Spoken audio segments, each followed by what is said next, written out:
আলহামদুলিল্লাহ রাব্বিল আলামিন ওয়াসসালাতু ওয়াসসালামু আলা নবিয়িনা মুহাম্মদ ওয়া আলিহি ওয়া সাহবিহি আজমাইন, আম্মা বাদ। প্রিয় দিনী ভাইরা, আজকের আলোচনার বিষয়বস্তু হলো ইনশাআল্লাহ মৃত ব্যক্তির জন্য জীবিতদের করণীয়। আমাদের আপনজন, প্রিয়জন তারা দুনিয়া থেকে বিদায়ের পরে, তাদের ইন্তেকালের পরে আমরা তাদের আপনজন হিসাবে আমাদের করণীয় কর্তব্যগুলো কি, এই বিষয়ে আজকে কিছু আলোচনা ইনশাআল্লাহ বিদিনিল্লাহ করব। আমরা প্রত্যেকেই মানুষ মারা গেলে সাধারণত তার প্রতি দুর্বল হই। দুনিয়াতে কারোর সাথে যদি শত্রুতাও থাকে, মারা যাওয়ার পরে কিন্তু মানুষ কি হয়ে যায়? মৃত ব্যক্তির প্রতি সদয় হয়ে যায়, দুর্বল হয়ে যায়। মানুষ মারা যাওয়ার পরে আর কোনো শত্রুতা থাকে না। একজন মানুষ সারা জীবন শত্রু থাকলেও তার মৃত্যুর পরে তার শত্রু, আজীবনের শত্রুটাও চায় যে পারলে লোকটার একটু উপকার হোক। ক্ষতিটা সাধারণত কেউ চায় না। সেখানে যদি প্রিয়জন হয়, বাবা মা, আপন ভাই বোন, আত্মীয় স্বজন, স্বামী স্ত্রী, সন্তান সন্ততি, তাহলে তো বলার অপেক্ষা রাখে না যে মানুষ মরার পরে তাদের জন্য কিছু করার এক ব্যাকুলতা, অস্থিরতা আমাদের ভিতরে স্বাভাবিকভাবে সৃষ্টি হয়, ঠিক কিনা? এখন মুশকিল হলো, আমরা অনেকেই জানি না যে মানুষ মারা যাওয়ার পরে তাকে আমি কিভাবে উপকার করতে পারি। সঠিক বেঠিক পদ্ধতিতে আমরা বিভিন্ন কাজ করি, যাতে সেখানে দেখা যায় যে তার উপকারের জায়গায় হয়তো অপকার হয়ে যাচ্ছে অথবা উপকার হচ্ছে না। তো এই জন্যই জানা দরকার যে একজন মানুষের ইন্তেকালের পরে, তার মৃত্যুর পরে আমরা যারা জীবিত তারা তাদের কিভাবে উপকার করতে পারি, তাদের উপকারে আমি কি কাজ করতে পারি, এগুলো পরিষ্কার কোরআন সুন্নাহর আলোকে আমাদের জানা থাকা দরকার। প্রিয় দিনী ভাইয়েরা, এই জন্য আমাদের দেশে, আল্লাহ মাফ করুক, ইসলামের নামে যত বিদআত আছে, শিরক আছে, যত আপনার ভুল কাজকর্ম আছে, এর বিরাট একটা অংশ হলো মরা মানুষকে কেন্দ্র করে।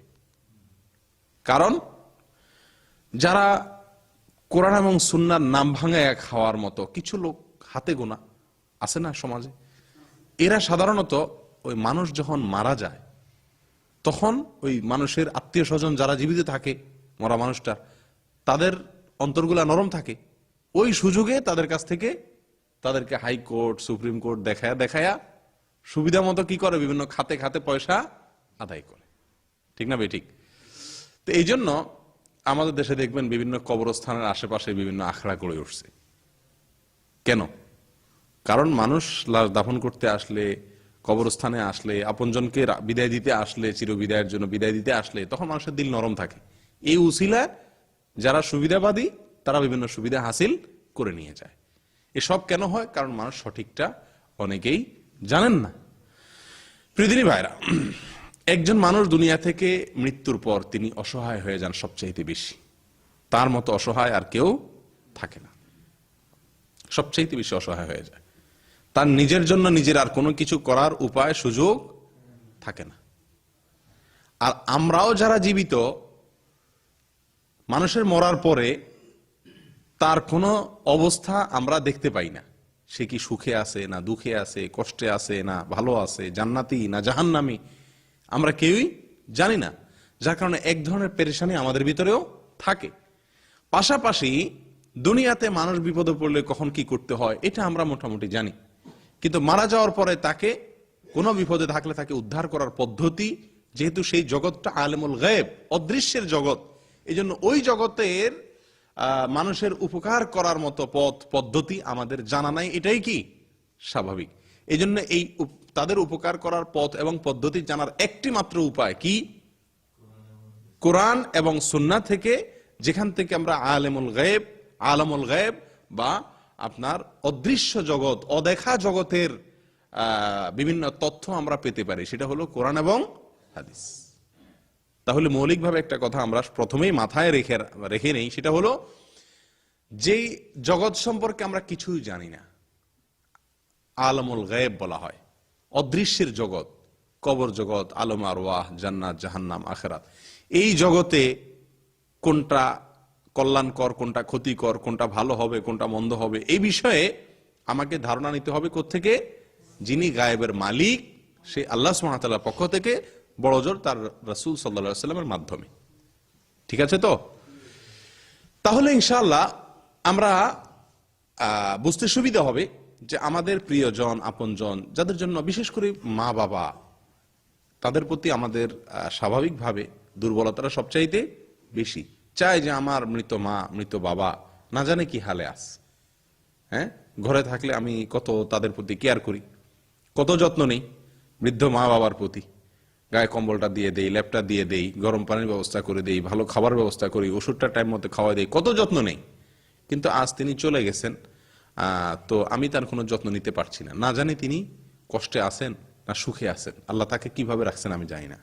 খুব স্বাভাবিকভাবে সন্তান হিসাবে বা আপনজন হিসাবে আমাদের অন্তরে কি থাকে? ব্যাকুলতা থাকে। কিন্তু প্রিয়দিনী ভাইরা, যেই পদ্ধতিতে আমি তার উপকার করতে পারি সেই পদ্ধতিতে না গিয়ে আমি যদি আমার ধারণা প্রসূত পদ্ধতিতে, মন গড়া কোনো পদ্ধতিতে আমি তার কি করতে যাই? উপকার করতে যাই, সেই উপকার তার কোন উপকার বয়ে আনবে? কখনো আনবে না। কথা বুঝে আসছে ভাই? কারণ এই জগৎ সম্পর্কে তো আমি জানি না। এই জগৎ হলো গায়েবের জগৎ, আর গায়েবের জগতের এলেম রাখেন যিনি আলিমুল গায়েব, আল্লাহ সুবহানাহু ওয়া তাআলা। অতএব এই বিষয়ে আমাকে কি করতে হবে, কি করতে হবে না, সম্পূর্ণ বিষয়টি নির্ভর করবে কোরআন এবং সুন্নাহর উপরে। ধারণা করে কোনো কিছু এখানে করা চলবে না। আসুন এবার সর্বপ্রথম করণীয়, একজন মানুষ মারা গেলে তার প্রতি আমাদের প্রধান এবং মেইন 1 নম্বরের করণীয় কাজ হলো কি করা? দোয়া করা। কি করা? দোয়া এবং ইস্তেগফার। দোয়া এবং ইস্তেগফার। ইস্তেগফার মানে কি? ক্ষমা প্রার্থনা করা। ইস্তেগফার শব্দের অর্থ হলো ক্ষমা চাওয়া। তার পক্ষ হতে আল্লাহর কাছে কি চাইতে পারি? আমি ক্ষমা চাইতে পারি। এটা কোরআন হাদিস থেকে অনুমোদিত। একটা উপায় পাইলাম, তাহলে একটা উপায় পাওয়া গেল কিনা, যে তার পক্ষ থেকে আমি আল্লাহর কাছে কি চাইতে পারি? মাপ চাইতে পারি। তিনি নিজের জন্য নিজে মাপ চাইলে সেটা আর কাজে আসবে না। তার আমলের দুয়ার কি হয়ে গেছে? বন্ধ হয়ে গেছে। আমি তার পক্ষ থেকে কি করতে পারি? মাপ চাইতে পারি, তার পক্ষ থেকে দোয়া করতে পারি এবং মাপ চাইতে পারি। এই সুযোগ আছে। সূরা হাশরের আয়াত নম্বর 10, এখানে আল্লাহ সুবহানাহু ওয়া তাআলা বলেন, والذين جاءوا من بعدهم يقولون ربنا اغفر لنا ولإخواننا الذين سبقونا بالإيمان ولا تجعل في قلوبنا غلا للذين آمنوا ربنا إنك رؤوف رحيم। ঈমানদার যারা দুনিয়া থেকে বিদায় হয়ে যায়, মারা যায়, ইন্তেকাল করে, এদের মৃত্যুর পরে যারা তাদের পরবর্তীতে আসবে, অর্থাৎ তাদের পরবর্তী বংশধর, সন্তান সন্ততি যারা তাদের পরে আসবে, তারা বলবে, ইয়াকুলুনা, তারা বলবে, রব্বানা ইগফির লানা ওয়া লিইখওয়ানিনাল্লাযীনা সাবাকুনা বিল ঈমান, আল্লাহ আমাদেরকে মাফ করেন এবং আমাদের যে সমস্ত ভাইরা ঈমান নিয়ে আমাদের আগে দুনিয়া থেকে চলে গেছে তাদেরকেও মাফ করেন। তাহলে আয়াত থেকে বোঝা গেল যে যারা মারা গেছেন তাদের পক্ষ থেকে জীবিতরা কি করতে পারেন? আল্লাহর কাছে ক্ষমা চাইতে পারেন, অর্থাৎ ইস্তেগফার করতে পারেন। কিভাবে ইস্তেগফার করব? এই যে আল্লাহ শিখাই দিলেন, হুবহু এই ভাষায়ও করতে পারি। সকল মুসলিম যারা দুনিয়া থেকে বিদায় নিয়ে গেছেন, মারা গেছেন, তাদের সকলের জন্য আমি কমন হারে, গণহারে এভাবে দোয়া করতে পারি, রব্বানা ইগফির লানা ওয়া লিইখওয়ানিনাল্লাযীনা সাবাকুনা বিল ঈমান, আল্লাহ আমাদেরকে মাফ করে দিন এবং আমাদের যে সমস্ত ভাইরা আমাদের আগে ঈমান নিয়ে চলে গেছেন তাদেরকে আপনি মাফ করে দেন। এটা হলো গণহারে। স্পেশালি নির্দিষ্ট করে আপনি দোয়া যদি করতে চান তো 2-4 জনেরটা আল্লাহ সুবহানাহু ওয়া তাআলা কোরআনে 2-1 জনেরটা দেখাই দিয়েছেন। যেমন মা বাবার জন্য নির্দিষ্ট করে দোয়া করা শিখাই দিয়েছেন আল্লাহ তাআলা, রব্বির হামহুমা কামা রব্বায়ানি সগীরা। বড় হৃদয় বিদারক, বড় আল্লাহ সুবহানাহু ওয়া তাআলার রহমত পাওয়ার জন্য আসলে চাইতেও জানা লাগে, চাইতেও জানা লাগে, চাওয়াও আল্লাহ তাআলা শিখাই দিয়েছেন। ভাষাটা কি দেখেন, সুবহানাল্লাহ, রব্বির হামহুমা, আল্লাহ আমার মা বাবাকে আপনি রহম করেন। আমি তাদের এখন আর গায়ে কম্বল ল্যাপ তুলে দিতে পারতেছি না, ওষুধ টাইম মতো খাওয়া দিতে পারতেছি না, তাদের প্রতি কেয়ার করতে পারতেছি না, আল্লাহ এখন আপনার হাওয়ালা চলে গেছে, রব্বির হামহুমা, আল্লাহ আপনি তাদের উভয়ের প্রতি আপনি রহম করেন, কামা রব্বায়ানি সগীরা, যেভাবে তারা এই মা বাবা আমাকে ছোটবেলা কি করছে, লালন পালন করছে দয়া দিয়া মায়া দিয়া, আল্লাহ আপনি আজকে তাদেরকে সেভাবে দয়া মায়া তাদের প্রতি আপনি দেখান। দেখেন কত আবেগময় ভাষা। যাই হোক, এটা হলো মা বাবার জন্য। ভাই ব্রাদার, স্বামী স্ত্রী, এদের জন্য আলাদা আলাদা দোয়া কোরআনে শেখানো হয় নাই।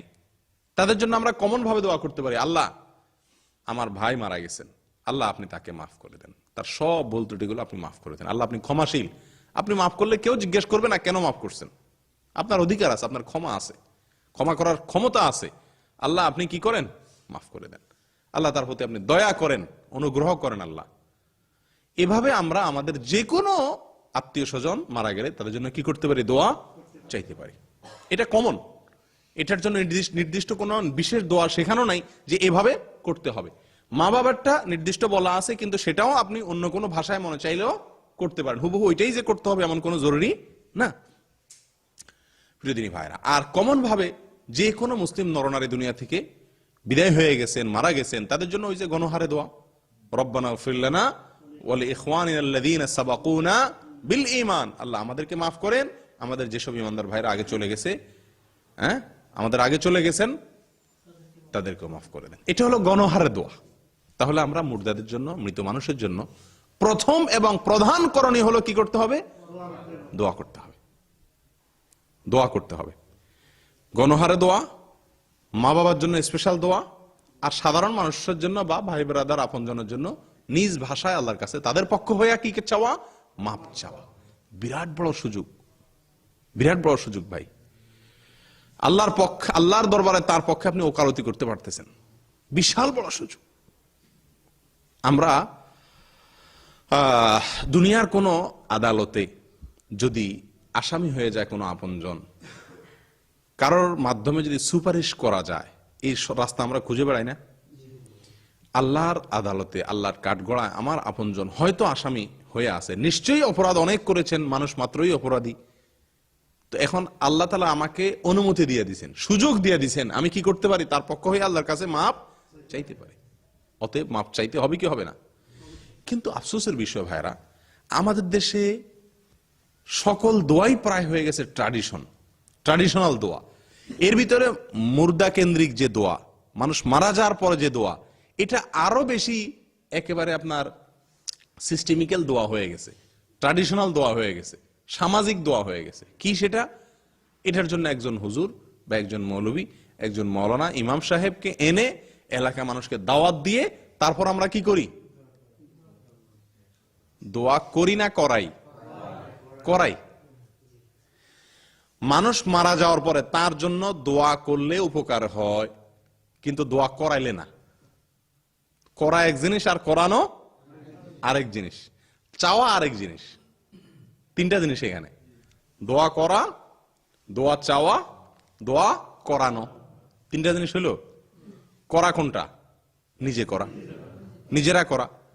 কথার কথা, আমার বাবা দুনিয়া থেকে বিদায়, আমরা ভাই বোন যারা আছে আমরা সবাই মিলে আল্লাহর কাছে তার যার যার মতো করে প্রত্যেকে আল্লাহর কাছে তার কাছে কি চাইলাম, তাদের জন্য মাফ চাইলাম, তাদের প্রতি রহমের দোয়া করলাম। এটা হলো দোয়া করা। এটা তো আয়াত থেকে বুঝলেন, সূরা হাশরের দোয়া থেকে, আয়াত থেকে, যে আল্লাহ তাআলা এই আয়াতের রীতিমতো দোয়ার ভাষাই শিখিয়ে দিয়েছেন যে এই সমস্ত লোকেরা যারা মানুষ মারা যাওয়ার পরে এই দোয়া পড়ে বা এই কথা বলে, তাহলে দোয়া করাটা এটা অনুমোদিত, ঠিক আছে তো? আচ্ছা, দোয়া চাওয়াটার অনুমোদন আছে না নাই? দোয়া চাওয়া যায় না? সাহাবীরা নবী সাল্লাল্লাহু আলাইহি সাল্লামের কাছে বিভিন্ন সময় দুনিয়াবী বিষয়ে, আখিরাতের বিষয়ে দোয়া চাইছেন না? ইয়া রাসূলুল্লাহ আমার জন্য একটু দোয়া করেন। বলেন, এরকম অনেক দোয়া সাহাবীরা চাইছেন না? আবু হুরায়রা রাদিয়াল্লাহু তাআলা আনহু এসে বলছেন, ইয়া রাসূলুল্লাহ আমার মা কাফের, আপনার প্রতি ঈমান আনে নাই, আপনার এখানে আসি দেখে আমাকে টর্চার করে, জুলুম করে, পিডায়, আপনি একটু কি করেন, আমার মার জন্য দোয়া করেন। এই যে নিজের মার জন্য নিজে হেদায়েতের দোয়া হয়তো করছেন, আবার রাসূল সাল্লাল্লাহু আলাইহি ওয়াসাল্লামের কাছেও কি চাইতেছেন, দোয়া চাইতেছেন। তাহলে বন্ধু বান্ধবের কাছে একটু যারা নেককার মনে হয়, যাদের দোয়া বেশি কবুল হবে মনে হয়, যারা হালাল ইনকাম যাদের মনে হয়, এই সমস্ত সৎ নেককার মুত্তাকিদের কাছে, ভালো মানুষ যাকে মনে হয় আমার, তার কাছে আমি দোয়া চাইতেই পারি, এটা দোষের কিছু নাই।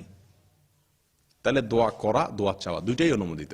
কিন্তু আমাদের সমাজে দোয়া করা চাইতে, দোয়া চাওয়ার চাইতে দোয়া করানোটা বেশি।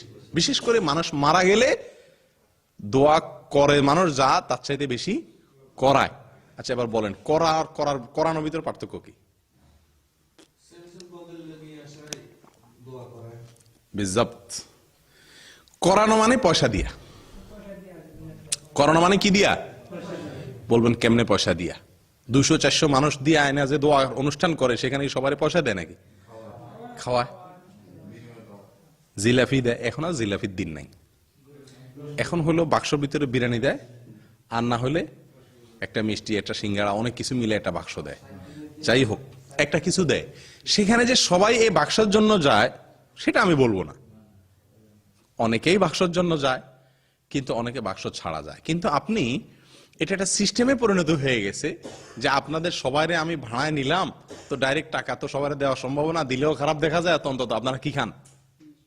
মিষ্টিটা খান। এটা একরকম বিনিময় হয়ে যায় না? আপনি বলেন আর না বলেন বিনিময়ের মতো হয়ে যাচ্ছে না? কথার কথা, আপনি 5 জন লোককে ডাইকা নিলেন রুমে, কি জন্য? ভাই আমার মাল সামান গুলা রুমে ঢুকাচ্ছি, তো আপনারা একটু হেল্প করেন, আমি একা পারতেছি না। সবাই মিলে আপনার হেল্প করে ঢুকে দিল। আপনি কি করলেন? সবার জন্য 2-3টা রেড বুল নিয়ে আসলেন, একটু ব্রুশু নিয়ে আসলেন, খাওয়াই দিলেন। আপনি এটা বিনিময় দেন নাই, মুখে যতই বলেন, আমিও যতই বিশ্বাস করি, এই খাওয়ানোটা কিন্তু ওই যে কাজটা করছি সেজন্য কৃতজ্ঞতা স্বরূপ এক ধরনের বিনিময়। আপনি মুখে যাই বলেন, এটা বাস্তবতা কি অবাস্তবতা? তো আপনি 200 মানুষ, 400 মানুষ, 500 মানুষ দাওয়াত দিয়া দোয়ার অনুষ্ঠান করলেন, দোয়ার অনুষ্ঠান করে সেখানে সবার জন্য মিষ্টির ব্যবস্থা করলেন। তো এটা আপনি মুখে যাই বলেন, এটা এক ধরনের কি বিনিময়। হ্যাঁ, আপনি যদি বলেন যে না, আমি এটা মৃত ব্যক্তির পক্ষ থেকে গরিবকে খাদ্য দেওয়া এই হিসেবে দিলাম, তো আমি বলবো তাহলে সেখানে দোয়া কেন? খাদ্য দিলে সেখানে তো কি থাকা উচিত না? দোয়া থাকা উচিত না। অনুষ্ঠান করে আপনি দোয়া করাইয়া তার থেকে দিতেছেন, তাহলে তো বিনিময় নিচ্ছেন। খাদ্য দিতে চাইলে গরিবের অভাব আছে, খাদ্য দিয়ে আসেন। কথা বুঝে আসছে? তো এটা পদ্ধতিগত গলত, অর্থাৎ আমরা দোয়া করাই না ভাই।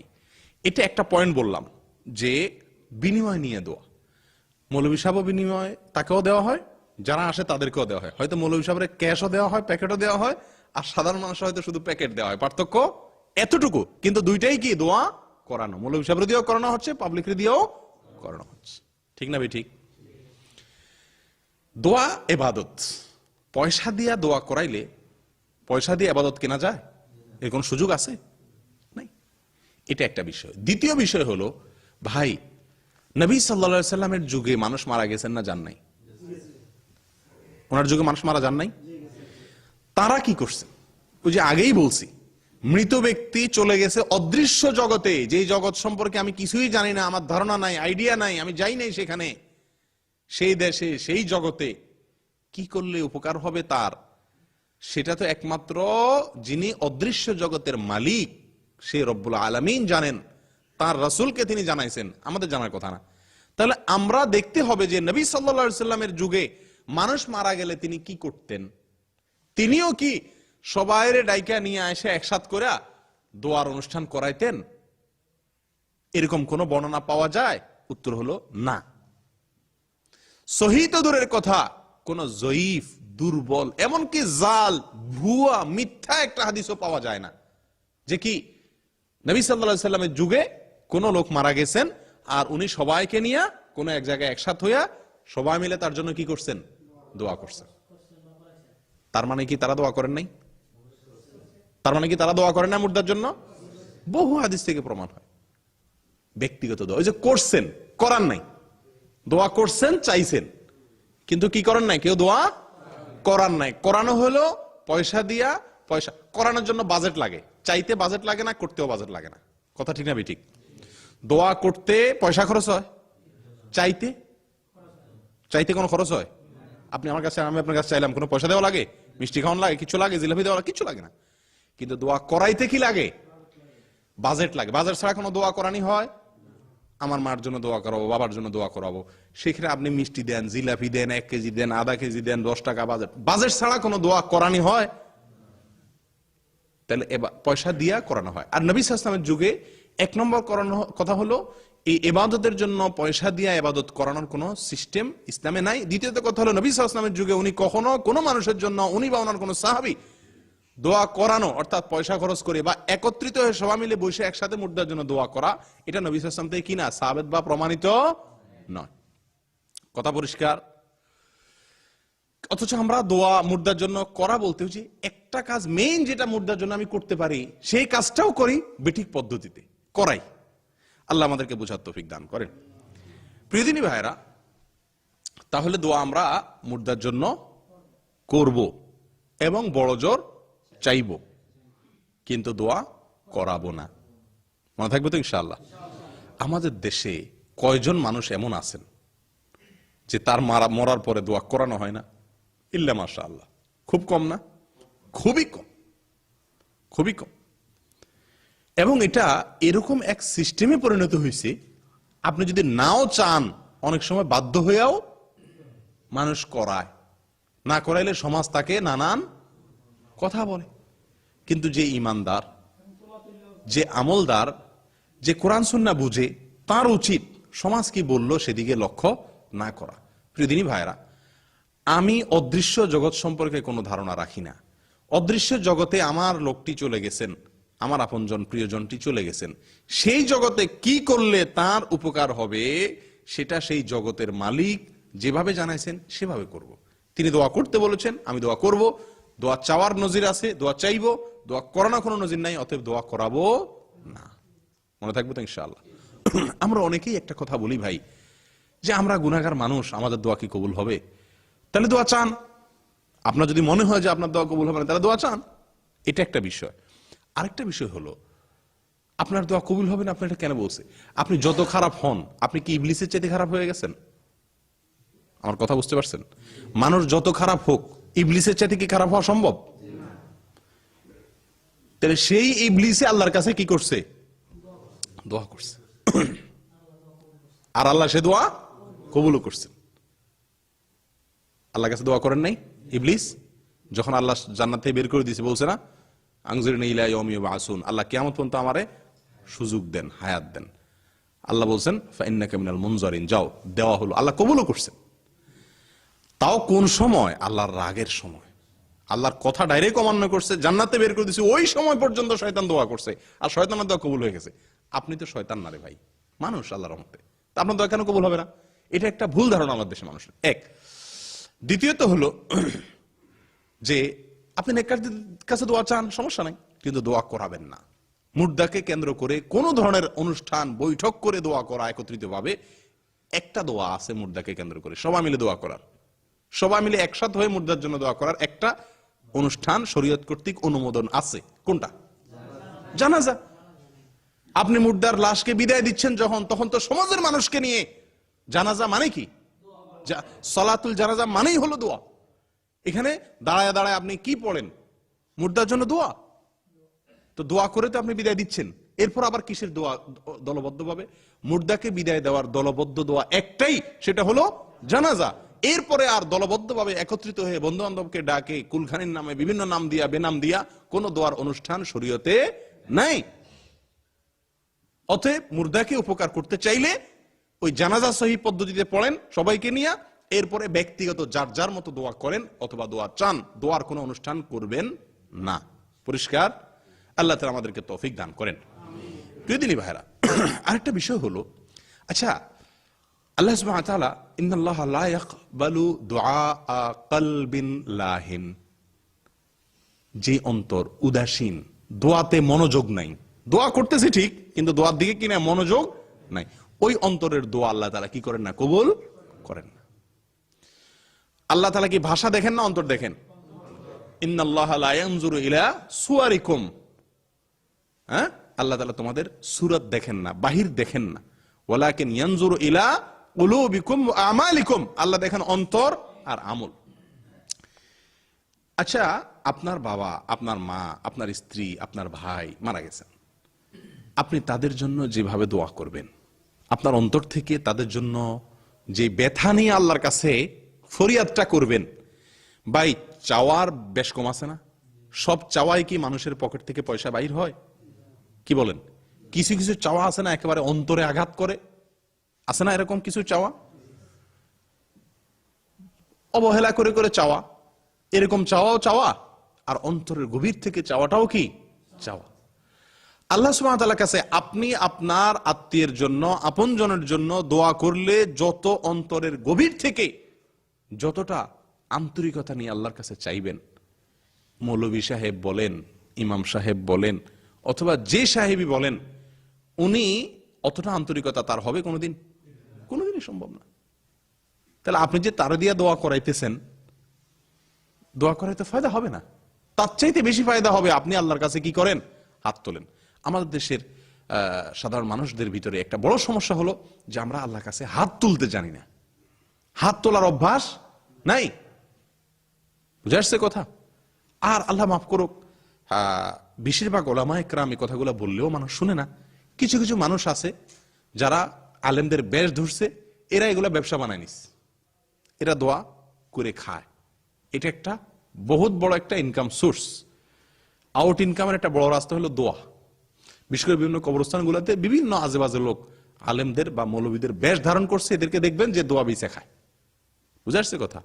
এরা আপনারা কখনো দোয়া শিখাবে না, দোয়া শিখাবে না। দোয়া শিখলে তো আপনি নিজেই করে ফেলবেন, আপনারা দোয়া করে দিবে, ঠিক আছে, কন্ট্রাক্ট নিবে। আল্লাহ হেফাজত করেন। প্রিয়দিনী ভাইরা, তাহলে মুর্দার জন্য আপনার নিজের যে আন্তরিকতা থাকবে, অন্য কারোর সে আন্তরিকতা থাকবে না, আপনাকেই হাত তুলতে হবে। এখন কথা হলো, আমি তো চাইতে জানি না, মৌলভী সাহেব তো মাশাআল্লাহ যে সুর দিয়া, উর্দু ফার্সি কবিতা দিয়া, আরবি কবিতা দিয়া, ছন্দে মিল দিয়া, টান দিয়া, সুর দিয়া চায়, আমি তো ব্যাপার না। মাবুদ কই টান দেয়, আরো কি কতগুলা কত সুন্দর করে কয়, আমি তো সাজায় বলতে পারি না। এরকম একটা মনের ভিতরে আমাদের ইয়ে থাকে কিনা, এটার জন্য আগেই বলে দিছি। আল্লাহ তাআলা কি দেখেন না? বাহির দেখেন না। আপনি কত সাজায় গোছায় বললেন এটা দেখেন না, আল্লাহ দেখেন অন্তর। তাহলে যে বোবা, তার কি দোয়া হয় না? কি বলেন? যে বোবা, সে কি আল্লাহর কাছে দোয়া করলে আল্লাহ দোয়া কবুল করেন না? তাহলে তার তো কোনো ভাষাই নেই। আরে ভাই, আপনি আপনজন হারাইছেন, কিচ্ছুর দরকার নাই। আল্লাহর বান্দা হাত তোলেন, চোখের পানি ফেলেন, অন্তরে অন্তরে আল্লাহর কাছে বলেন, ইন্নাল্লাহা আলিমুম বিজাতিস সুদূর। আল্লাহ অন্তরের খবর রাখেন। আপনি অন্তর থেকে পানি ছেড়ে, চোখ থেকে পানি ছেড়ে দেন, অন্তরটারে গলায় দেন। কিছু বলারও দরকার নাই। বলতে পারলে ভালো, যদি বলতে না পারেন শুধু কাঁদেন আর মনে মনে আল্লাহর কাছে চান। কি চাইতেছেন আপনি? আপনার বাবা মারা গেছেন, তাদেরকে আল্লাহ যেন রহম করেন, তাদের যেন কোনো শাস্তি না হয়, এটাই তো চাইতেছেন। তো বলতে না পারলে অন্তর থেকে বলেন, যা পারেন তদ্দুর বলেন, আল্লাহর দরবার এটাই কবুল হয়ে যাবে। বোবারও দোয়া কবুল হয়। আপনি বোবা না, মাশাআল্লাহ, দু চার শব্দ তো বলতে পারবেন, কেন কবুল হবে না? কথার মায়ের পেস, সাজানো গোছানো কথা, ইস্তারি করা কথা, ছন্দ মিলানো কথা, কবিতার তাল মিলানো কথা, সুর দিয়ে কথা দিয়ে দোয়া করা, এটা দোয়া কবুলের জন্য কোনো জরুরি না। কোরআন হাদিসে কোথাও বলা হয় নাই যে এভাবে দোয়া করলে কি হবে, দোয়া কবুল হবে।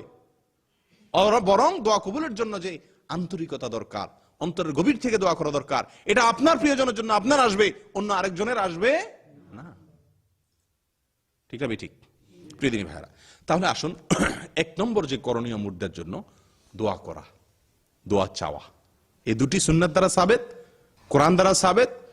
দোয়া করানো, এটা কোরআন হাদিস দ্বারা সাবেত বা প্রমাণিত নয়। এখানে আমাদের এই দাম্মামে একাধিকবার এরকম হয়েছে যে আমাদের এখানকার বিভিন্ন কমিউনিটির নেতা, যারা বড় ব্যবসায়ী নেতা, স্কুল কর্তৃপক্ষ, ওনাদের অনেকের আপনজনকে হারাইছেন, মারা গেছেন। তো আমাকে ফোন দিছে, বলে যে শেখ অমুকের মা মারা গেছে, একবার স্কুলের চেয়ারম্যান সাহেবের মা মারা গেছে, তো ওনার জন্য একটু দোয়ার আয়োজন করবে, তা আপনি একটু আসতে পারবেন কিনা? আমি বললাম যে হ্যাঁ অবশ্যই, কেন যাব না।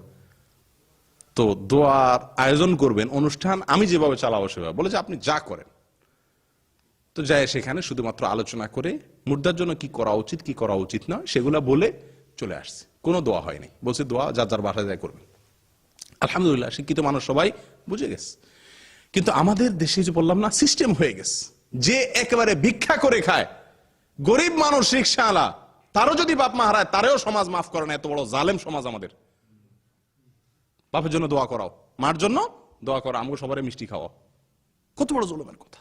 আল্লাহ তাআলা আমাদেরকে সঠিকটা বোঝার তৌফিক দান। ভাই, মানুষ মারা যাওয়ার পরে আমরা প্রত্যেকে নিজের বাবা মার জন্য দোয়া করব, ঠিক আছে। একটা বিষয় ক্ষেত্রে লক্ষণীয়, সেটা হলো সন্তান বিশেষ করে বাবা মার জন্য দোয়া করলে সে দোয়া আল্লাহ দরবারে কবুল হবে, কিন্তু সন্তান নেক হতে হবে। কি হতে হবে? নেককার হওয়া চাই। নবী সাল্লাল্লাহু আলাইহি ওয়াসাল্লাম বলেছেন, ইদা মাতাল ইনসান ইনকাতা আনহু আমালুহু ইল্লা মিন সালাস। মানুষ মারা গেলে তার সমস্ত আমলের দুয়ার বন্ধ হয়ে যায়, তিনটি আমলের দুয়ার খোলা থাকে। তার ভিতরে একটি হলো কি? আওয়ালাদুন সালেহ ইয়াদউ লাহ। যদি কোন নেক সন্তান তিনি রেখে যান, যে নেক সন্তান তার জন্য কি করে? দোয়া করে। তাহলে এখানে নেক সন্তান বলছেন আল্লাহ তাআলা। মানুষ মারা যাওয়ার পরে, আপনার মৃত্যুর পরে আপনার সন্তান যদি নেক না হয়, সৎ না হয়, নামাজি না হয়, হালাল হারাম না বুঝে, আল্লাহ না চিনে, রাসূল না চিনে, কোরআন সুন্নাহ না বুঝে, তাহলে সে তো দোয়াই করবে না। এটা একটা কথা। আরেকটা কথা হলো, সে দোয়া করলে দোয়ার পদ্ধতিও জানে না, যে দোয়া করাবে, করবে না, ঠিক না?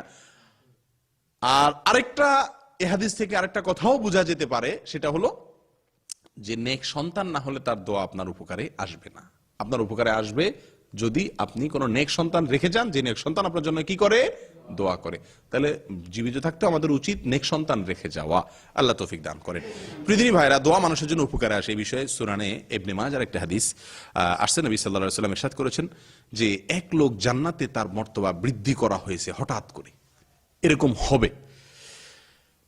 তখন সে লোক আশ্চর্য হয়ে যাবে, জান্নাতে আমার যে গ্রেড, যে ক্লাস ছিল, সে ক্লাসটা আল্লাহ তাআলা উঠায় দিছেন, ক্লাসটা আল্লাহ সুবহানাহু ওয়া তাআলা বাড়ায় দিছেন, আমার মর্যাদা বৃদ্ধি করে দিছেন, হ্যাঁ, আফার ক্লাস করে দিছেন। কেমনে হলো এটা? মানুষ মারা যাওয়ার পরে তো তার সমস্ত আমলের দুয়ার ক্লোজ, সব তো বন্ধ হয়ে গেছে। যার যা প্রাপ্য সে তা পাবে, নতুন কিছু যোগ হওয়ার, বিয়োগ হওয়ার কোনো সুযোগ আছে? নাই। তো এই জন্য জান্নাতি আশ্চর্য হয়ে আল্লাহকে বলবেন যে, আল্লাহ, আমার এই যে গ্রেড উন্নীত করা হয়েছে, উপরে উঠিয়ে দেওয়া হয়েছে, এটা কিভাবে হলো? অর্থাৎ আমার তো আর কোনো কি নাই, আমল করে যে মান বাড়াবো সেই সুযোগ নাই। আপনি কোম্পানিতে চাকরি করেন, আপনার প্রমোশন হয়, প্রমোশন হয় তো কাজের ভিত্তিতে নাকি? এখন যার কাজই বন্ধ, তার প্রমোশন কিভাবে হবে? এই জন্য জান্নাতি আশ্চর্য হয়ে আল্লাহর কাছে বলবে যে, আল্লাহ, কিভাবে আমার এই মর্যাদা বৃদ্ধি করা হলো? তখন আল্লাহ সুবহানাহু ওয়া তাআলা তাকে বলবেন, ফায়াকালু বিইস্তিগফারি ওয়ালাদিকা লাক। তোমার যে সন্তান দুনিয়াতে রেখে আসছিলা, সেই সন্তান তোমার জন্য কি করছে? দোয়া করছে। যে ওই জন্য তো দোয়া করলে দোয়ার কোনো না কোনো ফল মানুষ পায়, এই জন্য তোমার মর্যাদা আমি কি করে দিছি? বাড়াই দিছি। প্রতিদিনই পায় না। কি বুঝলাম? বিশেষ করে মা বাবার জন্য, যাদের প্রতি আমাদের সবচেয়ে বেশি দুর্বলতা, তাদের জন্য আমরা অন্তরস্থল থেকে নিয়মিত কি করতে থাকবো? দোয়া করতে থাকবো। এর ফলে তাদের উপকার হবে ইনশাআল্লাহ। দোয়ার শর্ত, পদ্ধতি, এগুলো সব বজায় রাখতে হবে। হালাল ভক্ষণ খাইতে করতে হবে, ঠিক আছে? অন্তরের গভীর থেকে দোয়া করতে হবে, সুন্নত পদ্ধতিতে দোয়া করতে হবে। বেদাত দোয়া করানো যাবে না। দোয়া করবেন বা চাইবেন, যাই হোক, তাহলে দোয়া করলে মুর্দাদের কি হয়? উপকার আসে। মনে থাকবে তো ইনশাআল্লাহ। আল্লাহ তাআলা আমাদেরকে সঠিকভাবে মুর্দাদের জন্য উপকার হয় সে কাজ করার তৌফিক দান করুন। তাহলে এক নম্বর কাজ হলো মুর্দাদের জন্য দোয়া করা, ইস্তেগফার করা। দোয়া করা, ইস্তেগফার করা। দোয়া সাধারণ দোয়া, আর ইস্তেগফার হলো তাদের জন্য আল্লাহর কাছে ওকালতি করা, মাপ চাওয়ার জন্য সুপারিশ করা, তাদের পক্ষ থেকে মাপ চাওয়া আল্লাহর কাছে। ঠিক আছে ভাই? আল্লাহ তাআলা আমাদেরকে সহিভাবে মাপ চাওয়ার এবং তাদের জন্য দোয়া করার তৌফিক দান করেন। প্রিয়দিনী ভাইরা, দ্বিতীয় নম্বর করণীয় মুর্দার জন্য বা মৃত মানুষের জন্য, সেটা হলো যে সাদকা। তার পক্ষে তো আমি কি করতে পারি? যেই কোনো দান করতে পারি। অর্থ দান করতে পারি, খাদ্য দান করতে পারি, কোনো জিনিসপত্র দান করতে পারি, যেই কোনো কিছু, কাপড় চোপড় দান করতে পারি। মৃত ব্যক্তির পক্ষ থেকে জীবিত ব্যক্তি সদকা করতে পারে। এটা একটা বিরাট সুযোগ আল্লাহ সুবহানাহু ওয়া তাআলা রেখেছেন। কথা বুঝে আসছে? আমাদের দেশে আল্লাহ মাফ করুক, মানুষ মারা গেলে অনেক অনুষ্ঠান হয়। এর ভিতরে একটা হলো সওয়াব রেসানি অনুষ্ঠান, ইসালে সওয়াব। আপনারা শুনছেন না? ইসালে সওয়াবের অর্থ জানেন? কেউ বলতে পারেন? জি, সওয়াব পৌঁছায় দেওয়া, সওয়াব ট্রান্সফার করা, সওয়াব পৌঁছানো, পোস্ট করা। এটা খুবই হাস্যকর একটা পরিভাষা ভাই। ইসালে সওয়াবের কোনো প্রয়োজন হয় না। আল্লাহর কাছে সওয়াব এমনিই পৌঁছে যায়, যেটা সিস্টেম মতো হয় সেটার সওয়াব এমনি কি হয়ে যায়? আল্লাহ তাআলা অ্যাকাউন্টে জমা করে দেন। আপনার পাঠানোর প্রয়োজন হয় না। ইসাল মানে পাঠানো, সওয়াব পাঠানো। মানুষ মারা গেলে কোন সওয়াব পাঠানোর কোন সিস্টেম শরীয়তে নাই। কথা বুঝে আসছেন?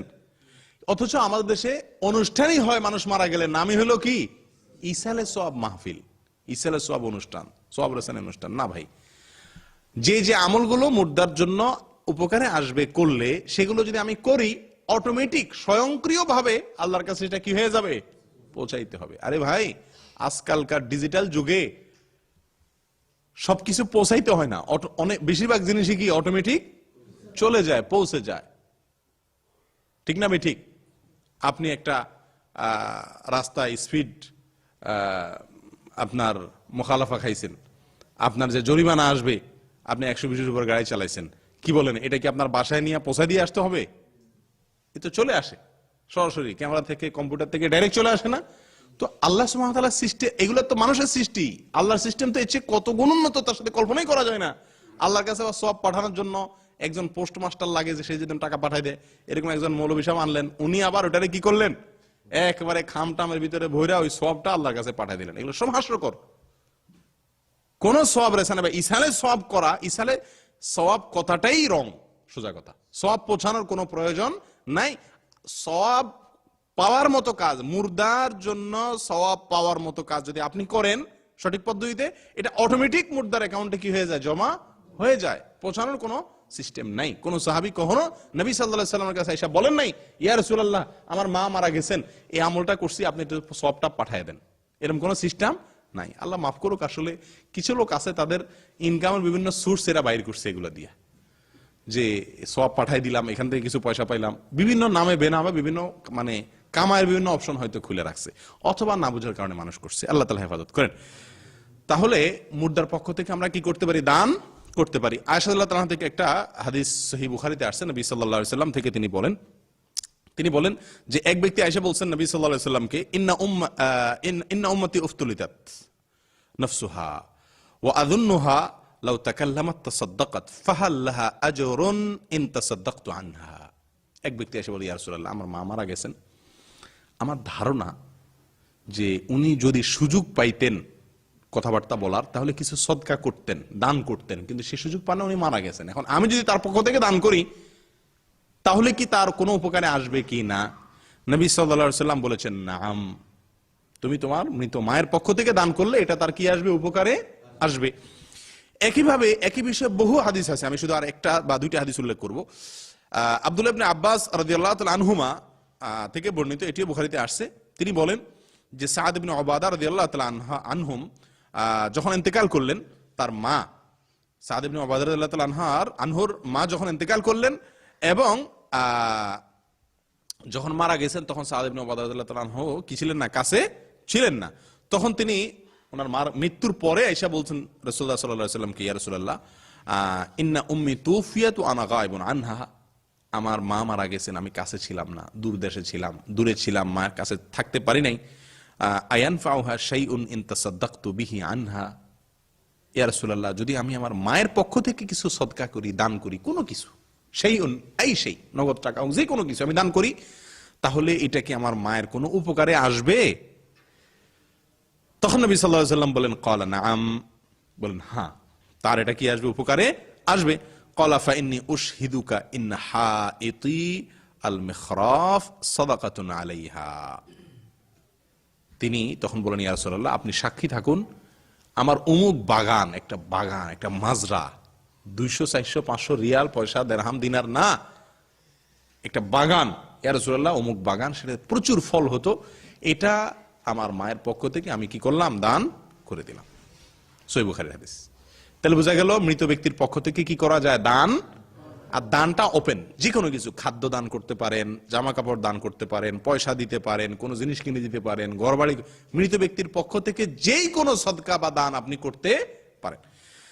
আবু হুরায়রা রাদিয়াল্লাহু তাআলা আনহু থেকে বর্ণিত আরেকটি হাদিস সুনানে নাসাইতে আসছে। তিনি বলেন যে এক ব্যক্তি এসে বলছেন, নবী সাল্লাল্লাহু আলাইহি ওয়াসাল্লাম, ইয়া রাসূলুল্লাহ, আমার বাবা মারা গেছেন। উনি বাবার কথা বলছেন, ইন্না আবি মাত ওয়া তারাকা মালান ওয়া লাম ইউসি, আমার বাবা মারা গেছেন, তার অনেক সম্পদ আছে, কিন্তু তিনি ওসিয়ত করেন নাই যে তার সম্পদ থেকে দান টান করতে হবে, এরকম কিছু বলে যান নাই।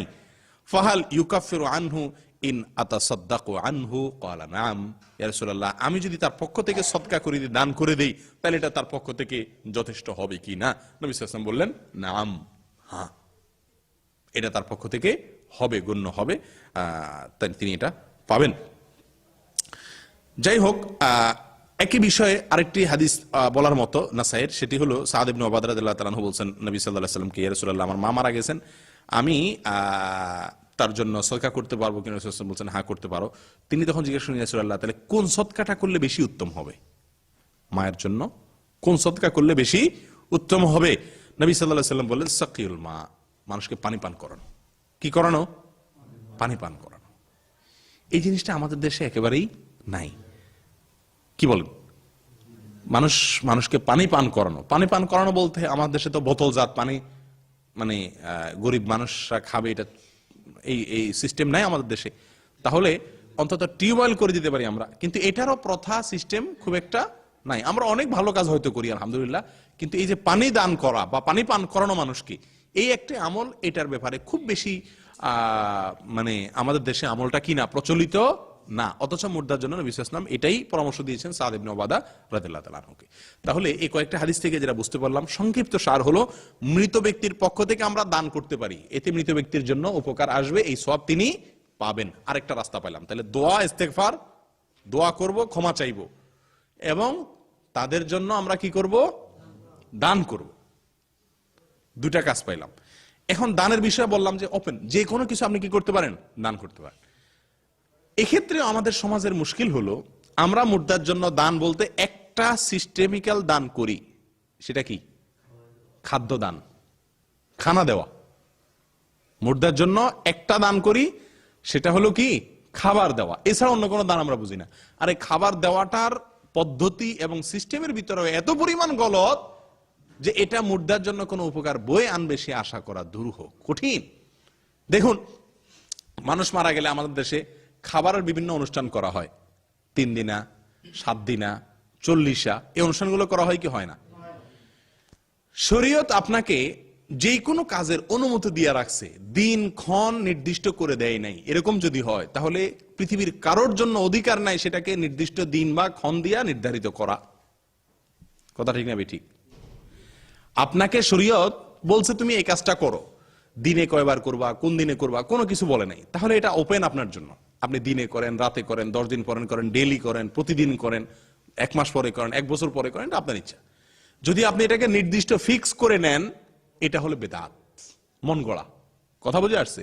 কথার কথা, আপনি একটা কোম্পানিতে চাকরি করেন, আপনার কোম্পানি আপনাকে একটি সাধারণ ঘোষণা দিয়েছে যে কোম্পানি তার এমপ্লয়ারদের মধ্যে যারা কোনো অভাবে আছে, কষ্টে আছে, মুসিবতে আছে, বা বিপদে আপদে আছে, বা সুবিধা অসুবিধা আছে, এরা লোন চাইলে কোম্পানি তাদেরকে দীর্ঘমেয়াদী সহজ কিস্তিতে লোন দিবে, একটা ঘোষণা দিল। ঠিক আছে? এবং বলে দিল যে তোমরা সেটার কি করো, সবাই দরখাস্ত জমা দাও, কার কত লোন লাগবে, একটা ঘোষণা দিল। এর মধ্যে একটা লোক 1 ইঞ্চি বেশি বুঝে, সে আয়সা বলতেছে যে তাহলে যারা যেটা লোন করবে তারা কাগজপত্র আনতে হবে। সে নিজে থেকে, কোম্পানি কিছু বলে টলে নাই। কি করতে হবে? আপনি বাড়ি করবেন, তাহলে বাড়ির জমি দলিলের কাগজ আন, তারপরে যায় সেটা আরবি করেন, ট্রান্সলেট করেন, তারপরে সেটার সাথে অমুক কাগজ যোগ করেন, তমুক কাজ যোগ করেন, একটা ফর্ম সে নিজে নিজে বানায় বলছে এই ফর্ম অনুযায়ী করেন। এগুলা করে এরপর আবার একটা টাইমে বলে দিছে অমুক টাইমে বসের কাছে এটা জমা দিতে হবে। আপনারা অমুক টাইমে কিছু লোক কি করলেন, সেটা জমা দিতে গেলেন। কি বলেন? কোম্পানির বস যদি জানতে পারে যে আমি কোনো শর্ত দেই নাই, কিচ্ছু নাই, বলছি যার যার মনে চায় দরখাস্ত করো, এর ভিতরে একজন যায় মাতবরি করে বলছে, তার কথা শুনে কিছু লোক বলতেছে না, এভাবে সিস্টেম করে নিছে, এই টাইমে দিতে হবে, এইভাবে দিতে হবে, বস রাগ হবে কি হবে না? যে আমি তো তোমাদেরকে এই সমস্ত করতে এত শর্ত বলি নাই, মন গড়া তুমি এত শর্ত কেন যুক্ত করছো? এটা হলো বেদাত। এটা হলো কি? এই বেদাত, মন গড়া। শরীয়ত আপনাকে দোয়া করতে বলছে ওপেন, আপনি যে কোনো সময় মা বাবার জন্য দোয়া করতে পারেন। ঠিক একইভাবে মা বাবার জন্য খাদ্য দান বা যে কোনো কিছু দান করতে পারেন। আপনি নির্দিষ্ট করে নিছেন খাবারে দিবেন, এবং সেই খাবারটাও আবার নির্দিষ্ট দিন ঠিক করে নিছেন, 3 নম্বর দিন, 7 নম্বর দিন, 40 নম্বর দিন। তাহলে এগুলো সবগুলা ওই ব্যক্তির মতো হয়ে গেছে যে নিজে মন গড়া মাতবরি করে সিস্টেম বানায় নিছে। এটা বেদাত, আর বেদাতের ঠিকানা জাহান্নাম। এর ফলে কোনো সওয়াব হয় না, বরং উল্টা গুনাহ হয়।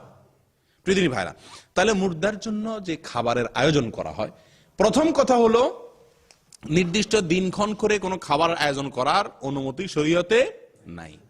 দ্বিতীয় নম্বর কথা হলো মুর্দার জন্য খাবারের যে অনুষ্ঠান আমাদের দেশে করা হয়, এই অনুষ্ঠানগুলো বেশিরভাগই হয় লোক দেখানো বা সমাজের মানুষের কথা থেকে বাঁচার জন্য। যার সামর্থ্য নাই সেও মুর্দার খাওয়ানি খাওয়ায়। কেন খাওয়ায়? কারণ সমাজ থেকে একটা চাপ থাকে, না খাওয়াইলে বলে যে অমুকে কি বংশধর রেখে গেছে, এরা মানুষকে দুইটা ডাইল ভাতও খাওয়ালো না। আর এই খাওয়ানোটা শরীয়তে সোজা কথা খাওয়ানোর কোনো কালচারে নেই, বরং উল্টা কালচার আছে। আপনি মুর্দার পক্ষ থেকে দান করতে চান, অন্য সময় দেন, 2-4 বছর পরে দেন। মানুষ মারা গেছে তখনই যার আত্মীয় মারা গেছে তার পরিবারের লোকেরা খাবার অ্যারেঞ্জ করে। এটা উল্টা সিস্টেম। কিরকম উল্টা সিস্টেম আমি বলি আপনাদেরকে। ভাই, খাবার মানুষ কখন খাওয়ায় মানুষকে? আমার কথা বুঝেন না আপনারা? সঠিক, মানুষ যখন কোনো খুশির খবর পায় তখন মানুষকে কি করে? খানা খাওয়ায়। যেমন বিয়ে করলে অলিমা, শরীয়ত অলিমার ব্যবস্থা রাখছে না? বিয়ে করছেন, খুশি হয়েছেন, সবাই অলিমা করান, ছাগল খাওয়ায়, জবাই করে। নবী সাল্লাল্লাহু আলাইহি ওয়াসাল্লাম নিজেই এক সাহাবীর কাছে চাইছেন আউলিমা অবিশাদ, অলিমা চায়ে খাওয়ান জায়েজ। অলিমার খানা এমন খানা যেটা চায়ে খাওয়াও কি জায়েজ, যদি কাছের লোক হয়, যাত্রার কাছে না। বুঝে আসছে কথা? নবী সাল্লাল্লাহু আলাইহি ওয়াসাল্লাম এক সাহাবীকে রীতিমতো বলে বসছেন, বিয়ে করছেন শুনে বলতেছেন আউলিম ওয়ালা বিশাদ, কমপক্ষে ছাগল দিয়ে হলে অলিমা খাওয়াও। তাহলে হাদিস থেকে বোঝা যায় অলিমার খানা বন্ধু বান্ধব নিজস্ব লোক হলে চাইয়াও কি করা যায় আছে, খানা জায়েজ। তাহলে এখানে নবী সাল্লাল্লাহু আলাইহি ওয়াসাল্লাম যে খাইতে বলছেন এটা না, এটার অর্থ এটাও হতে পারে যে নবী সাল্লাল্লাহু আলাইহি ওয়াসাল্লাম তাকে অলিমা নির্দেশ করেছেন, হয়তো সে অলিমা দেয় নাই, অলিমা দেওয়া সুন্নাত, এটা দিতে বলছেন। যাই হোক, এটা মজা করে বললাম।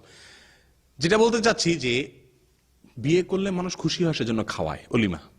সন্তান হয়েছে খুশি, আকিকা জবাই করে খাওয়াও, ঠিক না? আর আমাদের সমাজে ছেলে পাশ করছে খাওয়ায়, মানে খুশি হইলে মানুষ খাওয়ায়, চাকরি পাইছে খাওয়ায়। আরে ভাই, আপনার বাবা মারা গেছে, মা মারা গেছে, ভাই মারা গেছে, আপনি কি খুশি? আপনি মানুষকে খাওয়াইতেছেন যে, এই সিস্টেমে তো মনে হচ্ছে যে আপনি বিরাট খুশি, সেজন্য সারা গ্রামের মানুষ কি করতেছেন? খাওয়াইতেছেন। ব্যাপারটা এরকম না। আনন্দের চোটে না মানুষ সবাই খাওয়ায়। আপনি গোরা গ্রামের মানুষ গরু জবাই করে খাওয়াইতেছেন, তার মানে আপনি কি খুশি? বিষয়টা এরকম হয়ে গেল না? হাস্যকর। বরং ইসলাম কি বলে শুনেন। নবী সাল্লাল্লাহু আলাইহি ওয়াসাল্লাম বলেছেন ইসনাউ লিআলি তালিব তাআমান, মুর্দার পরিবারের লোকদেরকে খাওয়ানোর জন্য, খাবার দেওয়ার জন্য আশপাশের লোকদের, গ্রামের লোকদের, প্রতিবেশী আত্মীয়স্বজনদেরকে নির্দেশ করছেন নবী সাল্লাল্লাহু আলাইহি ওয়াসাল্লাম যে তাদের জন্য খাবার পাঠাও, খানা তৈরি করো তোমরা। কারণ তারা তাদের প্রিয়জনকে হারায়া বেদনায় ব্যথিত। তারা খানা তৈরি করে খাবে সেই মানসিকতা তাদের নাই। তোমরা তাদের জন্য খাবার সরবরাহ করো। আর এই ব্যথাটা এক একজনের এক এক রকম। কারোর ব্যথা 2 দিন থাকে, কারোর 2-4-10 দিন থাকে, কারোর 2 মাসেও ব্যথা যায় না, খানা পিনা তার মুখে উঠে না, হয় না এরকম?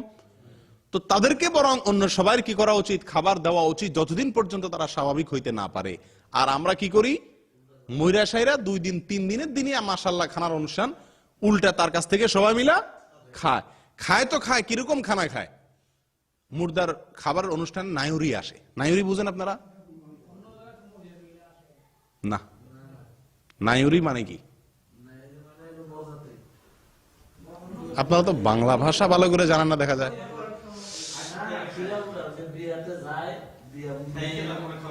একজনও জানেন না? আচ্ছা যাক, আমার কাছ থেকে শুনেন। নায়ুরি বলা হয় কোন বাড়ির মেয়েরা যারা বিয়ে হয়ে অন্য বাড়িতে চলে গেছে, এদেরকে বলে নায়ুরি। এরা বেড়াইতে আসলে ওটারে বলে নায়ুরি আসছে। কথা বুঝে আসছে? মানুষ মারা গেলে তার মুর্দার যে খানার অনুষ্ঠান করে, খাবার অনুষ্ঠান করে, মুর্দার খাওয়ানি খাওয়ায়, এই খাবার অনুষ্ঠানে সব নায়ুরি গুলারে দাওয়াত দেওয়া হয়। সব এলাকার চেয়ারম্যান, মেম্বার, ইমাম সাহেব, মুয়াজ্জিন সাহেব, মাতবর সাহেব, অমুক সাহেব, তমুক সাহেব, গরিব বড়লোক সব মানুষের দাওয়াত দেয় কি দেয় না? এটা ফুর্তির অনুষ্ঠান ছাড়া আর কি আমার বলেন? এটা তো ফুর্তির অনুষ্ঠান। এটা কি কোনো মুর্দার অনুষ্ঠান হতে পারে নাকি? এটা কি কোনো ব্যথার চোটে মানুষকে খাওয়ায় নাকি? এটা তো ফুর্তি করে অনুষ্ঠান হওয়ার মতো হয়ে গেল। এই জন্য এটি আসলে কোরআন সুন্নাহ দ্বারায় কোনো সমর্থিত আমল হতে পারে না। আরেকটা পয়েন্ট নেন এই বিষয়ে, সেটা হলো মানুষ মারা যাওয়ার পরে আমরা যে খাবার আয়োজন করি, এই খাবার আয়োজন আমরা অনেকে বলি যে না, আমি তো খুশি হয়ে খাওয়াচ্ছি না, আমি তো গরিব খাওয়াচ্ছি। গরিব খাওয়ানো একটা ইবাদত, ওই যে মুর্দার পক্ষ থেকে দান করলে সওয়াব, তো গরিবের খানা দান করতেছি। আচ্ছা, এখানে আমাকে বলেন, বা যে কোনো মানুষকে খাদ্য দান করলে সওয়াব হয়, এখানে আমাকে বলেন গরিব খাওয়ানোর নাম দেওয়া হইলেও এই সমস্ত মুর্দার খাওয়ানিগুলাতে গরিব কতটুকু খায়? গরিব কদ্দুর পায়? এলাকার মাতবর, চেয়ারম্যান, মেম্বার, আত্মীয় স্বজন সবাইয়ের দাওয়াত যেভাবে দেওয়া হয়, তাতে গরিবে বেচারা পাত্তা পায়? আর যদি পাত্তা পায়ও, তো গরিবরে বলা হয় এই তোরা পরে গরিবরে সিরিয়াল দিয়ে দাঁড় করা রেখা, এরপরে গণ্যমান্যরে খাওয়ায়া, এরপর থাকলে গরিবরে খাওয়ান। এটা গরিব খাওয়ানোর নামে তামাশা, ঠিক না ভাই? ঠিক। সবচেয়ে বড় কথা হলো ভাই, ওই যে একই কথা, অদৃশ্যের জগতে কোন কাজটা করলে উপকার আসবে, এটা অদৃশ্যের জগতের মালিক ভালো জানেন। নবী সাল্লাল্লাহু আলাইহি সাল্লামের যুগে বহু মানুষ মারা গেছেন, তিনি বলেছেন যাদের আত্মীয় স্বজন মারা যায় তাদের জন্য খাবার প্রস্তুত করতে অন্যদেরকে নির্দেশ করেছেন। আর আমরা অন্যরা এখন উল্টা তাদের উপর বোঝা চাপাই, তাদের কাছ থেকে খাবার আদায় করি, ঠিক না ভাই? ঠিক। এটা মুর্দার জন্য উপকারে আসবে না, কারণ এটা বেদাত। এটা কি? বেদাত। কারণ হাদিসে যা বলছে তার উল্টা করা হচ্ছে। এখন যদি আপনি বলেন যে আমি গরিব খাওয়াচ্ছি, তো গরিব খাওয়াইতে হলে অনুষ্ঠান করার দরকার নেই। তো গরিবরে আপনি আইনা অনুষ্ঠান করবেন, তার বাসায় খানা দিয়ে আসেন, এতিমখানায় খানা দিয়ে আসেন, মাদ্রাসার লীলা বোর্ডিং এ খানা দিয়ে আসেন, গরিব দুঃখীদের ঘরে ঘরে চাউল দিয়ে আসেন, ক্যাশ টাকা দিয়ে আসেন, হয়ে গেল। আপনি যে খাবার অনুষ্ঠান করতেছেন, এক তো এখানে সমাজের লোককে দেখানো, দ্বিতীয়ত হলো যে আত্মীয় স্বজন, নায়ুরি, নেতা গোতা যারা আছে এদেরকে খাওয়ানো, গরিব হলো নাম কেউ আসতে। তৃতীয় হতে হলো দিনক্ষণ ঠিক করে খাওয়াচ্ছেন। চতুর্থ হতে হলো নবী সাল্লাল্লাহু আলাইহি ওয়াসাল্লামের যুগে মানুষ মারা যাওয়ার পরে সওয়াবের উদ্দেশ্যে মৃত ব্যক্তির পরিবাররা অন্য কাউকে খাবারের অনুষ্ঠান করছে, এর কোনো নজির পাওয়া যায় না। গরিব খাওয়াতে চাইলে অনুষ্ঠান করার প্রয়োজন নাই। এগুলো বেশিরভাগ লৌকিকতা বা সমাজের মানুষ কি বলবো এটা থেকে বাঁচার জন্য। সর্বশেষ পয়েন্ট যেটা বলবো এই বিষয়ে, সেটা হলো মানুষ মারা যাওয়ার পরে যে খাবার আয়োজন করেন, এর টাকাটা কোত্থেকে আসে বলেন? দুইটা সিস্টেম। এক হলো যে ব্যক্তি মারা গেছে তার সম্পদ থেকে যদি ব্যয় করা হয়, তার সম্পত্তি থেকে যদি ব্যয় করা হয়, সেটা জায়েজ নাই। কেন জায়েজ নাই? কারণ মারা যাওয়ার পরে ওনার সম্পদের মালিক উনি আর নাই, এটা সম্পদের মালিক হয়ে গেছে সমস্ত ওয়ারিসরা। ওয়ারিসদের মধ্যে যদি কেউ নাবালেগ থাকে, নাবালেগের পয়সা দান করা জায়েজ নাই। এক, যদি কেউ গরিব থাকে, সে হয়তো মন থেকে তার ইচ্ছে দরকারি কাজ আছে, সে ফাও কাজ করবে না, বা বেদাতি কাজ করবে না, অথবা উল্টা কাজ করবে না, অথবা ভালো কাজ হলে এটা করবে না, তাহলে আপনি তাকেও একরকম বাধ্য করতেছেন, ঠিক না ঠিক? আর যদি ভাই বেরাদাররা টাকা পয়সা উঠায় করে, সেক্ষেত্রেও কি হয়, অনেক ভাই বেরাদার গরিব থাকলেও, ভাই বোন গরিব থাকলেও, তারা শরমে পড়ে, লজ্জায় পড়ে হলেও কি করতে হয়, শরীক হতে হয়। আর নবী সাল্লাল্লাহু আলাইহি ওয়াসাল্লাম বলেছেন, লা ইয়াহিল্লু মালু ইমরিইন মুসলিমিন ইল্লা বিতিবি নাফসি, কোন মুসলিমের সম্পদ, তার পয়সা আপনার জন্য হালাল হবে না তার মন থেকে সন্তুষ্টি চিত্তে সে না দিলে। তাহলে তো হালালই হয় না বেশিরভাগ ক্ষেত্রে, কারণ যত লোক যায় সবাই যে দেয় তা না, অনেক সময় চাঁদাও হয়। আমার আপন দাদি যখন মারা গেছে, আমার এক চাচাতো ভাই ফোন করে আমাকে বলছে যে ভাই দাদি মারা গেছে, গরু জবাই করতে হবে 2টা, এত আসে, তুমি দিবে এত। তো এরকম আমার মতো আরো অনেকের কি বলছে, অনেকেই তো শরমে পড়ে দিতে হবে, না দিলে সে ওই বাড়িতে টিকতে পারবে? জায়েজ নাই। এক, আমাকে বলার পরে আমি বলছি না ভাই, আমি তো এই কাজ করবো না, আমি এর চাইতে অনেক ভালো কাজ করবো ইনশাআল্লাহ। আমি দাদির পক্ষ থেকে 2টা টিউবওয়েল করে দেবো গরিবদের এলাকাতে, সারা জীবন তারা পানি খাবে, সদকা জারিয়া সওয়াব পাবে, খাওয়াই দেবো, চলে যাবে, শেষ। আর এই খানার অনুষ্ঠান করা, দিনক্ষণ ঠিক করে, এটাকে একটা সিস্টেম বানায় নিয়ে, এটা বিদআত, শরীয়তে এর কোনো অস্তিত্ব পাওয়া যায় না। তাহলে মুর্দার জন্য আমরা দান করব, কিন্তু দানটারে আমরা নির্দিষ্ট করে ফেলছি আজকে কিসের মধ্যে? খাদ্যের মধ্যে। সেটাও আবার বিশেষ দিন ঠিক করে, বিশেষ সিস্টেম ঠিক করে, অনুষ্ঠানের নাম দিয়া, গরিবের নাম দিয়া একটা ফুর্তির অনুষ্ঠান করে, সোজা কথা। এই জন্য ভাই, গরিবের মুর্দার পক্ষ থেকে আপনি দান করতে পারেন। এই যে শীতের দিন, শীতের কাপড় দিয়ে দেন মুর্দার পক্ষ থেকে, খাবার দিয়ে দেন, নগদ টাকা দিয়ে দেন, সবচেয়ে উত্তম দান। কথা বুঝে আসছে? আল্লাহ তাআলা তৌফিক দান করেন। মৃত ব্যক্তির পক্ষ থেকে তাহলে আমরা দোয়া করতে পারি, আল্লাহর কাছে ক্ষমা চাইতে পারি, তাদের পক্ষ থেকে দান করতে পারি। যে কোনো খাতে যে কোনো কিছু আমি কি করতে পারি? দান করতে পারি। মসজিদে দান করতে পারি, মাদ্রাসা দান করতে পারি, কোনো নির্দিষ্ট নেই, যে কোনো দান করতে পারেন। আচ্ছা, মৃত ব্যক্তির পক্ষ থেকে আরেকটা কাজ আমরা করতে পারি, এটা হলো হজ। কি করা? হজ করা।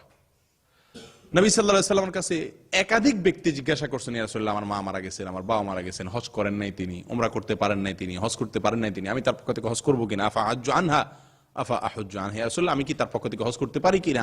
নবী সাল্লাল্লাহু আলাইহি ওয়াসাল্লাম বলছেন নাম, তুমি তার পক্ষ থেকে কি করতে পারো, হজ করতে পারো। সহিহ মুসলিম সহ অন্যান্য হাদিসে কিতাবে আসছে এটি। তাহলে বোঝা গেল মৃত ব্যক্তির পক্ষ থেকে যদি তিনি হজ না করে থাকেন তাহলে তার পক্ষ থেকে আমি কি করতে পারি, হজ করতে পারি। অনেক ওলামা কেরাম বলছেন উনি হজ যদি করেও থাকেন তারপরেও আপনি তার পক্ষ থেকে কি করতে পারেন, হজটা করতে পারেন নিজের হজ করার পরে। নিজের হজ হয়ে গেলে তারপরে তার পক্ষ থেকে কি করতে পারেন, হজ করতে পারেন। এর সওয়াব ইনশাআল্লাহ তিনি পাবেন। তাহলে 3টা আমল হলো না। 4 নম্বর আমল হলো সিয়াম। সহিহ মুসলিমের এক হাদিসের ভিতরে আসছে সিয়াম সম্পর্কেও নবী সাল্লাল্লাহু আলাইহি ওয়াসাল্লাম বলেছেন মৃত ব্যক্তির পক্ষ থেকে সিয়াম রাখা যায়। এটা আমরা হয়তো অনেকেই প্রথম শুনছি। এখন ফরজ সিয়াম, নফল সিয়াম এনে বিরাট বিস্তারিত আলোচনা আছে, সেদিকে যাব না। তবে মৃত ব্যক্তির পক্ষ থেকে কমপক্ষে আপনি নফল সিয়াম রাখতে পারেন। বুঝে আসছে কথা? ফরজ সিয়াম যদি ছুটে যায় অনেক ওলামাদের মধ্যে সেটাও কি করতে পারেন, ওয়ারিশ হিসাবে আপনি অন্য সময়, রমজানের পরে অন্য সময় সেগুলো রেখে দিতে পারেন। এটা ভিন্ন আলোচনা, অনেক বিস্তারিত আলোচনা আছে, ইখতিলাফ আছে এটা নিয়ে।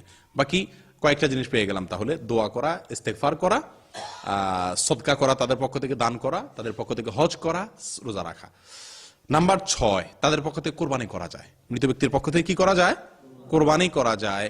নবী সাল্লাল্লাহু আলাইহি সাল্লাম যখন কোরবানি করছেন তখন তিনি বলেছিলেন আল্লাহুম্মা তাকাব্বাল মিন মুহাম্মদ ওয়া আলি মুহাম্মদ, হে আল্লাহ আপনি এই কোরবানি যেটা করলাম এটা মুহাম্মদের পক্ষ থেকে, অর্থাৎ আমার নিজের পক্ষ থেকে এবং আমার পরিবারের পক্ষ থেকে কবুল করেন। আর মুহাম্মদ সাল্লাল্লাহু আলাইহি ওয়াসাল্লামের পরিবার বংশধর বলতে জীবিত মৃত সবাই কি হয়ে যায়, সেখানে শামিল হয়ে যায়। তাহলে বোঝা গেল জীবিত ব্যক্তির সাথে মৃত ব্যক্তির কোরবানি করা যায় মৃত ব্যক্তির পক্ষ থেকে। আপনার মা, আপনার বাবা মারা গেছেন, ওনাদের পক্ষ থেকে আপনার কোরবানির সাথে ওনাদের পক্ষ থেকেও কোরবানির পরে, জবাইয়ের পরে যা বলতে হয়, কি বলতে হয়, নিয়ত থাকলেই হলো যে এটা আমার পক্ষ থেকে এবং আমার মরা বাবা তার পক্ষ থেকে আমি করতেছি। এই গরুটা আমি জবাই করলাম আমার নিজের, পাশাপাশি আমার মৃত মা বা বাবা ওনাদের পক্ষ থেকে। তাহলে জবাই করার পরে নিয়ত থাকলে তো যথেষ্ট। তারপর জবাই করার পরে এটা বললে সুন্নাত, মুখে না বললেও চলবে যে আল্লাহ এটা আমি আমার মা বাবা আত্মীয় স্বজন যারা আছে এদের পক্ষ থেকে আপনি কবুল করেন। তাহলে বোঝা গেল কোরবানিও করা যায়, যেহেতু নবী সাল্লাল্লাহু আলাইহি ওয়াসাল্লাম করেছেন। কয়টা আমল হলো? 5টা হলো। ইস্তেগফারকে আলাদা ধরলে 6টা হয়। দোয়া, ইস্তেগফার, সদকা, হজ, রোজা, কোরবানি, 6টা হলো। 7 নম্বর আবু সাঈদ আস-সাঈদী রাদিয়াল্লাহু তাআলা থেকে একটা হাদিস আছে সুনান আবু দাউদে। কেউ মারা গেলে, আপনজন মারা গেলে কয়েকটা কাজের কথা নবী সাল্লাল্লাহু আলাইহি ওয়াসাল্লাম আমাদেরকে পরামর্শ দিয়েছেন যে তাদের পক্ষ হয়ে, তাদের জন্য আমরা, তাদের হয়ে কিছু কাজ আমরা করতে পারি, তার ভিতরে করা উচিত। তার ভিতরে একটা হলো এই হাদিসের ভিতরে যেটা আসছে, তাদের রহমতের দোয়া করা, ইস্তেগফার করা, আল্লাহ তাদের প্রতি আপনি দয়া করেন, মাফ করেন। এটা একটা গেল। আর একটা হলো তারা কোনো ওয়াদা যে দুনিয়াতে বেঁচে থাকতে করে গেলে সে ওয়াদা পূরণ করা। অনেক সময় এরকম হয় না, মানুষ মারা যাওয়ার আগে ওয়াদা করে যায় কিন্তু পূরণ করতে সে পারে নাই। সম্ভব হলে সেটা কি করা, মৃত ব্যক্তির আত্মীয় হিসাবে আমি সেটা তার পক্ষ থেকে পূরণ করা। নাম্বার 3, তার যে আত্মীয় স্বজন দুনিয়াতে রেখে গেছেন তিনি, তার আত্মীয়দের সঙ্গে আত্মীয়তার সম্পর্কটাকে বজায় রাখা, অটুট রাখা, যাতে ছিন্ন না হয় সেদিকে লক্ষ্য রাখা। 4 নম্বর, তার বন্ধু বান্ধব যারা দুনিয়াতে তাদের সাথে চলাফেরা করছে তাদের সাথে তার মৃত্যুর পরে তার মতো আচরণ করা, তার মতো মর্যাদা দেওয়া। কথার কথা, বাবার বন্ধুরা আছেন, বাবা মারা গেছেন, তাহলে বাবার বন্ধুদেরকে বাবার মতো কি দেওয়া, মর্যাদা দিয়ে তাদের সাথে সুন্দর আচরণ করা, সম্মান মর্যাদা দেওয়া। এই আমলগুলো আবু সাঈদ আস-সাঈদী রাদিয়াল্লাহু তাআলা হাদিস থেকে সুনান আবু দাউদের পাওয়া যায়। এগুলো মুর্দার মারা যাওয়ার পর আমরা করতে পারি। আরেকটা আমল হলো মুর্দার যদি কোনো ওসিয়ত করে যায়, ওসিয়ত, তাহলে তার ওসিয়তটা কি করতে হয়, পুরা করতে হয়। যদি সম্পদের ব্যাপারে ওসিয়ত করে যায় যে এটা মুজায় দান করিও, তাহলে 3/1 সম্পদ থেকে সর্বোচ্চ, এর উপরে না, কমে যত হইতে পারে এটা কি করতে হয়, পুরা করা লাগে। পাশাপাশি আরেকটি আমল মানুষ মারা যাওয়ার পর আমাদের করা উচিত, যেটা আমাদের দেশে 99 বলবো না, বরং হাজারের ভিতরে 999 জন মানুষ করে না। সেটা কি, মৃত ব্যক্তি যে সম্পদ রেখে যায় সেই সম্পদটাকে তার মৃত্যুর পরে যত দ্রুত সম্ভব, যত তাড়াতাড়ি সম্ভব কোরআন হাদিসে যেভাবে যার যতটুকু অংশ দেওয়া আছে সেই হিসাবে বন্টন করে দেওয়া, সবার মধ্যে মিরাজ বন্টন করে। এটা খুবই জরুরি একটা কাজ। দেখুন ভাই, আমাদের দেশে মানুষ মারা যাওয়ার পরে বছরকে বছর হয়ে যায়, তার সম্পদ কি হয় না, বন্টন হয় না। ঠিক না ভাই? ঠিক।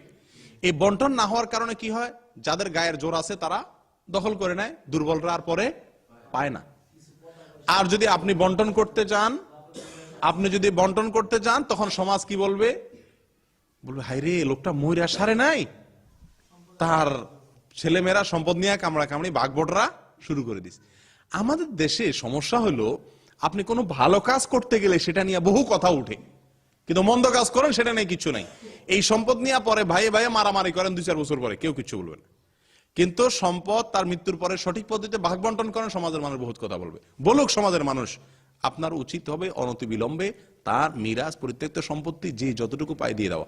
দেখুন, বাবা মারা গেলে বাবার মেয়েরা বিয়ে হয়ে গেছে, পরের বাড়ি চলে গেছে, 2-10-20 বছর হয়ে গেলে আস্তে আস্তে তারাও শরম পায় নিতে, আর ছেলেরাও লোভ লালসা বেড়ে যায়, বংশধর বেড়ে যায়, চাহিদা বেড়ে যায়, আর দিতে পরবর্তীতে চায় না।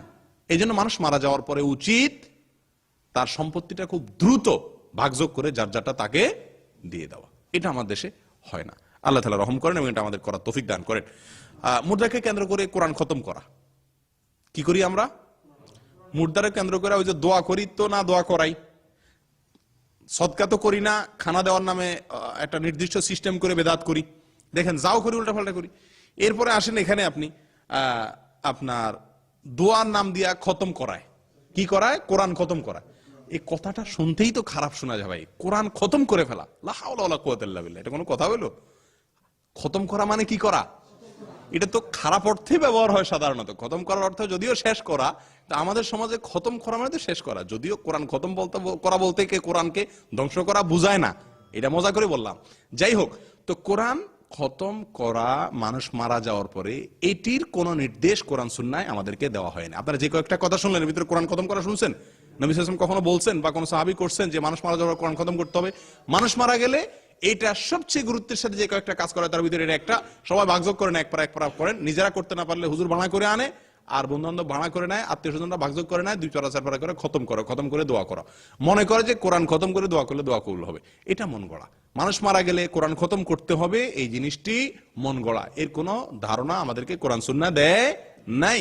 12 মাস কোরআনের খবর নাই, মারা গেলে তখন কোরআন খতম করে আপনি দোয়া করলেন না, এরকম কোনো কথা নাই। এরপর আসেন দোয়ার জন্য নির্দিষ্ট দিনক্ষণ ঠিক করা, খাদ্যের ব্যাপারে তো বললামই। এগুলো হলো সব বেঠিক পদ্ধতি এবং ভুল পদ্ধতি। আল্লাহ তাআলা আমাদেরকে মুর্দাদের জন্য সহি এবং সঠিক যা করা সেগুলো করার তৌফিক দান করুক। আমি লিস্টে আবার বলে দিচ্ছি আমাদের কি করা উচিত। নাম্বার 1, তাদের জন্য আমরা দোয়া করব। কিসের দোয়া? রহমতের দোয়া। আল্লাহ যেন তাদের প্রতি কি করেন? মুর্দাদের প্রতি রহম করেন। নাম্বার 2, আল্লাহ যেন ইস্তেগফার করেন, আল্লাহর কাছে আমরা ইস্তেগফার করব, অর্থাৎ আল্লাহ যেন কি করেন? তাদেরকে মাফ করেন, ক্ষমার দোয়া করব। 2 নাম্বার 3, তাদের পক্ষ থেকে আমরা সদকা করব, দান করব। আর দানের ক্ষেত্রে তো আমরা জানি সবাই যে নবী সাল্লাল্লাহু আলাইহি ওয়াসাল্লাম বলেছেন বাম হাতে দান করতে, যাতে ডান হাতেও কি না পায়? টেন না পায়। এত গোপনে খাবার অনুষ্ঠান নামে শামিয়ানা টাঙ্গায়া, খেমা লাগায়া, তাবু লাগায়া, মানুষজন ডাকডোল বাজায়া খাবার দেওয়া, এটা কোরআন এবং হাদিসের যে দানের যে ধারণা, সেই ধারণার বিপরীত হয়ে যায়।